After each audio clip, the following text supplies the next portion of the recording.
दरम्यान आगामी स्थानिक स्वराज्य संस्थांच्या निवडणुकीच्या पार्श्वभूमीवर नाशिकमध्ये महायुतीतील बेबनाव आता समोर आलाय। कारण राष्ट्रवादी अजित पवार गटाच्या समीर भुजबळ यांनी मंत्री गिरीश महाजन यांची भेट घेत युतीचा प्रस्ताव दिलाय।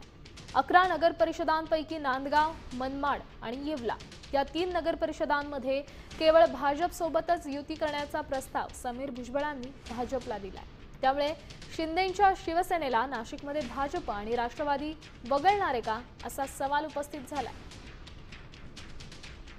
आपण पाहू शकतोय नाशिक मधल्या राजकारणाची महत्त्वाची अपडेट म्हणजे भाजप आणि राष्ट्रवादी शिंदे सेनेला वगळणार का या चर्चांना उधाण आलंय। त्यासोबत भाजप आणि राष्ट्रवादीची नाशिकमध्ये युती होण्याची देखील शक्यता आहे। त्याचं कारण असं कारण राष्ट्रवादी अजित पवार गटाच्या समीर भुजबळ यांनी मंत्री गिरीश महाजन यांची भेट घेतली आहे आणि या भेटीवेळी त्यांनी युतीचा प्रस्ताव दिलाय। 11 नगर परिषदांपैकी नांदगाव, मनमाड आणि येवला या 3 नगर परिषदांमध्ये केवळ भाजप सोबतच युती करण्याचा प्रस्ताव भुजबळांनी भाजपला दिला। आता येवला आणि मध्ये जे आहे त्यात आम्ही स्वतः जे राष्ट्रवादी स्वबळावर सगळ्यांची तयारी आहे लढण्याची, परंतु काहींचं म्हणणं आहे की बाबा बीजेपी बरोबर आलं तर आणखीन चांगले एकत्रित राहणं आपल्याला सोयीचं राहील।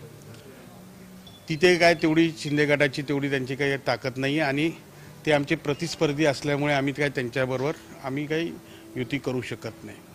आणि तसंच जे आहे मनमाड आणि नांदगावमध्ये सुद्धा ते आमचे विरोधक आहे, आम्ही त्यांचे विरोधक आहोत, तर आम्ही त्यांच्याबरोबर युती करायचा काही प्रश्नच येत नाही।